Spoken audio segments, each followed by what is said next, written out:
నయీం అరాచకాలకు ఎంతో మంది బలయ్యారు. నయీం ట్యాక్స్ కట్టిన వాళ్లంతా ఒక్కొక్కరు బయటకు వస్తున్నారు. భువనగిరిలో నరహరి అనే ఎలక్ట్రికల్ వ్యాపారిని కూడా నయీం విడిచిపెట్టలేదు. 2 కోట్లు డిమాండ్ చేస్తే చివరికి 25 లక్షల దగ్గర బేరం కుదిరింది. గత ఏడాది జులైలో నయీం ట్యాక్స్ చెల్లించాడు.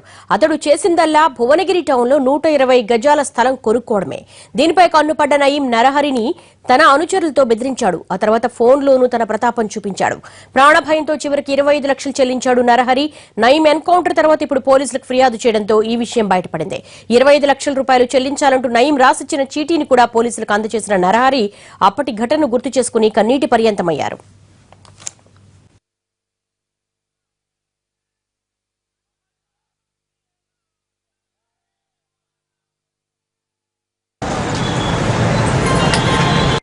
షాపు భువనగిరిలో నందిని ఎలక్ట్రికల్స్ గత 22 సంవత్సరాల నుంచి నేను వ్యాపారం చేస్తున్నాను. ఇది నందిని ఎలక్ట్రికల్స్.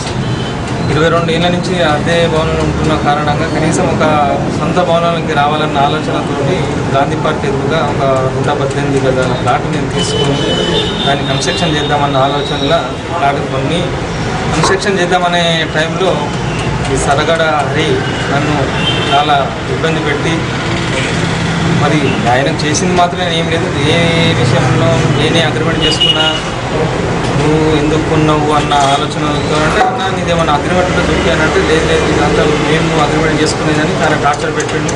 అది బిల్డింగ్ కట్టనీయకుండా ఒక 2 సంవత్సరాల దాకా కూడా బిల్డింగ్ కట్టనీయకుండా ఆపి తర్వాత నేను హైకోర్టు నుంచి పర్మిషన్ తీసుకొని మళ్ళీ ప్రొటెక్షన్ చేసుకొని ఆల్రెడీ బిల్డింగ్ కన్స్ట్రక్షన్ చేసిన ఇక బిల్డింగ్ అయిపోతున్న ఒక 1 మంత్లో నన్ను కాన్స్ట్రక్షన్ దగ్గరికి నన్ను తీసుకొని పోయి నన్ను అక్కడ కూడా చాలా ఇబ్బంది పెట్టాడు. అయితే నాకు తెలియదు.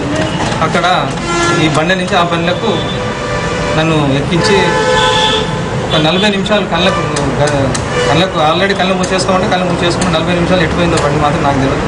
బండి ఆఫ్ కాగానే కాలు పెట్టగానే ఒక చిన్న ఇల్లు, ఇంకా అంత లేడీస్ రిటర్న్స్తో ఉన్నారు. పోగానే నన్ను సెర్చ్ చేసి అన్న లోపల కూర్చోవాలంటే నేను లోపల కూర్చున్నాను. 10వ తారీఖు నాడు విధి లేని పరిస్థితుల్లో నా మిత్రులు కనీసం 14 మంది కాళ్ళు పట్టుకొని ఆఖరికి రాత్రి 9:30కు నేను గురురాజు ఇంటికి వచ్చి 2 వచ్చారు కార్లు వచ్చి 25 లక్షల రూపాయలు తీసుకొని పోయి. ఇది నా బాధ. దయచేసి నేను మద్దెల చెరువు సూరి హత్య కేసులో నిందితుడైన భాను కిరణ్ ను చంపేందుకు గ్యాంగ్స్టర్ నయీం ప్రయత్నించినట్లుగా తెలుస్తోంది. భానును జైల్లోనే చంపేందుకు నయీం ప్రయత్నించాడని కూడా సమాచారం. భానును హత్య చేయాలంటూ అతడి ప్రత్యర్థులు నయీంను ఆశ్రయించడంతో అతడు ఆపరేషన్ చేపట్టినట్లుగా తెలుస్తోంది.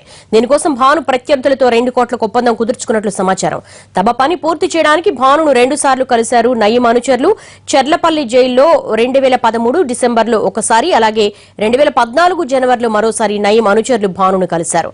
భానుతో మంచిగా ఉంటూనే లేపేయాలి అన్నది వాళ్ళ ప్లాన్. అయితే కుట్రను ముందే పసిగట్టిన భాను కిరణ్ నయీం అనుచరులకు దూరంగా ఉంటూ జాగ్రత్త పడినట్లుగా తెలుస్తోంది.